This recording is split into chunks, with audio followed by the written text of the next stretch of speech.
Okay. Well, hello, everyone. Welcome to this lecture for Management 36045. Today, I'm going to talk to you about the topic of inventory. So, when we look at inventory, there's some key concepts for discussion: risk assessment, inventory carrying cost, inventory management parameters. How do we advance planning and scheduling and then minimizing inventory through common action? So, an overview of inventory is what are the functionality and definitions? Inventory, what is inventory carrying costs? Inventory managing uncertainty, inventory management policies, inventory management practices. So why do we have inventories? It's because the customer usually isn't sitting at our plant exit.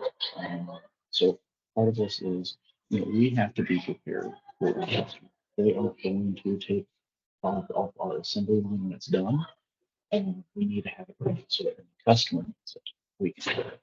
Um, in the world of just-in-time inventory, it is very much on the producer to carry the inventory rather than the customer.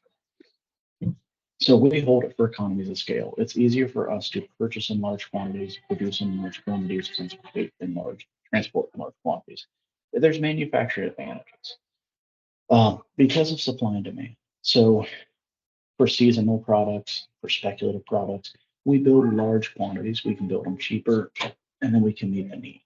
And then also it helps us maintain our supply, sustain our supply sources, because then we're not pushing our suppliers for small quantities. And this helps us buffer against the uncertainty. The demand may fluctuate, the supply may fluctuate, but if you hold some inventory, it helps you buffer against that. It helps you better serve yourself and better serve your customers. So what are some factors that can influence our inventory levels? So when we look at our historical average inventory, we also can look at our number of products. We can look at our service level objectives. How quickly do we ship? Think of how drive-throughs claim that they're going to service every customer in 30 seconds, that kind of thing. And then we look at supply chain structure. How complicated is our supply chain? The more complicated your supply chain is, the more likely you need to hold inventory. If you have a simple supply chain, maybe you don't hold as much. And then what's the financial implications? Obviously, if you're making gold jewelry, you don't want to hold as much inventory if you're making something out of wood. So it all depends on what the company is willing to bear as a burden when it comes to inventory. So when we look at inventory, we need to consider risk. And what are some sources of organizational risk? We have market risk, which could be demand-based risk. It could be competitive risk or customer risk or even service risk. There could be product risk that's associated with your portfolio. How comprehensive is it? How diversified is it? Is it a little old and it's not really fitting in the market? Is it advanced? And maybe because it's advanced, there's some different challenges. What's your development process and what's your launch process? How accurate is your sales planning and your production forecasting? And how do you manage your life cycle risk management? Those are all really important pieces here. We can look at supplier risk. So do we have a business strategy that's aligned with our supply strategy? And are our suppliers aligned with that so that they can fully support our operations? What's our logistics chain look like? Are we doing all of it ourselves? Are we utilizing other parties? Is our logistics running through areas such as the Suez Canal or the Red Sea? Are there threats to logistics continuity? And then the financial risk. So if we invest in inventory, we can't invest in other areas of capital. So maybe we don't invest in new product lines. We don't invest in innovation. We don't invest in growth. And then there are tax implications, both good and bad. So those all need to be considered. When you do hold inventory, there are risks associated with that. So you do have to worry about the time and duration, the depth of your commitment, the width of your commitment. Is that product going to go bad on the shelf? Is that product going to age out of the market? So we always are going to have exposure. We just have to know how deep, how long this duration of exposure is. A wholesaler exposure is wider than manufacturers, and it's somewhat deep, and the duration is medium. A retailer, their exposure is wide but not very deep because they have customers come to them. They can always discount, get things out quicker. So functions of inventory speculation, we can look at geographic specialization. This allows us to specialize production across different locations. we can decouple, and that allows us to run processes from maximum economic lot sizes within a single facility. We can run all of this in plant one, and then it moves to plant two, and it does all of this, and then plant three, and then it's done, and when it goes to a warehouse, it just stores it. We can look at supply and demand balancing and how we can accommodate the lapse time between inventory availability and the consumption. So how can we balance that for financial optimization? And we can buffer uncertainty. We can accommodate unrelated to, is there demand in excess of forecast, or do we have some unexpected delays in delivery? So that's when we have safety stock. And inventory really helps with that. So an inventory policy um, is a firm's guidelines concerning what to purchase or manufacture, when to take action, and what quantity action should be taken, and where products should be located geographically. And this firm's policy also includes decisions about which inventory management practices we should adopt. It really does help our service level, and that's a performance target that's specified by our management team, and it defines how our inventory is going to help support our performance objectives. So we need to look at that, and how are we looking at our fill rates? How are we looking at our on-time delivery to our customers? How are we looking at our order fill? So these are all really important, and these are ways that the supply chain can really, really support the business. So looking at some inventory definitions, the cycle inventory or the base stock is a portion of average inventory that results from replenishment. Order quantity is the amount ordered for replenishment. Transit inventory represents the amount typically in transit between facilities or on other but not received. Obsolete inventory is obviously inventory that is it's stock that's out of date or not in demand. Speculative inventory is inventory that we buy to hedge. And take advantage of a discount or speculate on what the market may do. And safety stock is a remainder inventory and the logistic systems that we use to hedge against risk of running out of product. Average inventory is equal to the maximum inventory plus the minimum inventory divided by 2.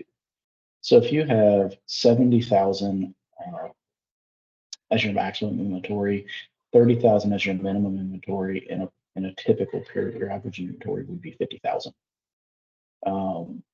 Smaller replenishment order quantities result in lower average inventory, and the policy must decide how much inventory to order at a specified time. Your pre-order point defines when replenishment orders initiative, and however, these factors are important, like the performance cycle, and they can allow you to take advantage of purchasing discounts or transportation economies of scale. An inventory expense, that's our annual inventory carrying cost. So it's not the cost of the inventory, but it's the cost of carrying the inventory. So you could have $1 million in inventory, and if you assume that your inventory carrying cost is 10%, your inventory expense is that $100,000 that you associate with carrying it. And that could be interest, that could be assumptions of what you could do with the money elsewhere, that could be the cost of renting space from yourself. So final carrying cost percent used by a firm it's a managerial policy, so it's going to vary. There's not like a standard carrying cost for inventory in the GAAP, the accounting principles. It's all company to company, how a company values inventory, how a company values how they manage risk, and how a company values what they do with their capital. So when we look at inventory ordering, we must look at preparation costs, transportation costs, receipt processing, and the total cost is driven by these inventory planning decisions. And we know when to order. So basically, basic formula, a basic reorder formula, if demand and performance are certain, so if they're stable, is the reorder point in units always equals the daily demand in units multiplied by the average performance cycle length in days.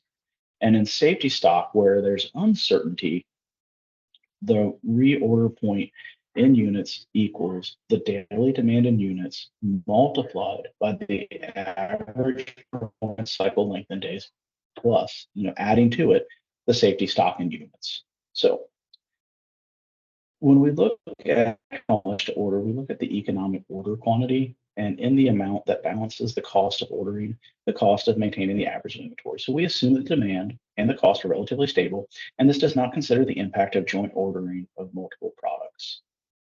So the standard mathematical equation for our economic order quantity is going to be the economic order quantity is going to equal the square root of 2CD.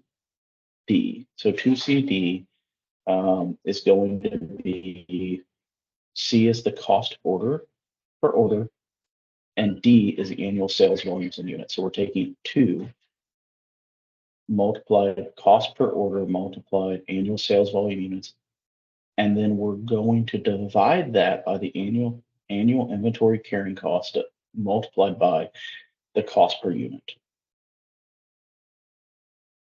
So, and that is in the text. And if you can't find it in the text, let me know and I can send you a description of that.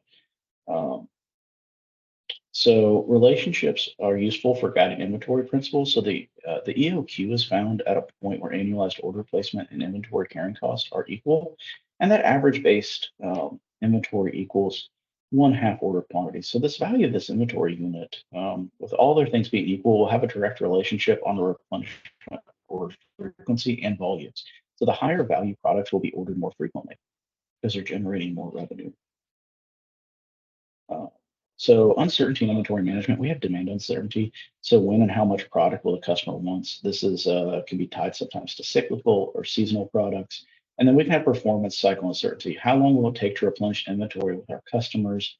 There can be variations that must be considered in both areas that make effective inventory planning useful.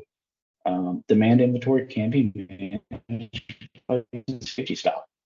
However, safety stock costs money. So if you're going to manage it this way, you have to make sure that there's an organizational appetite for just paying to put stuff on the shelf. And then you have to make sure you're putting the right stuff on the shelf. Probability theory can enable the calculation of safety stock for a target service level. So service level is equal to 100% minus the probability percentage of a stock out. So for example, if a service level of 99% results in a stock out probability of 1%.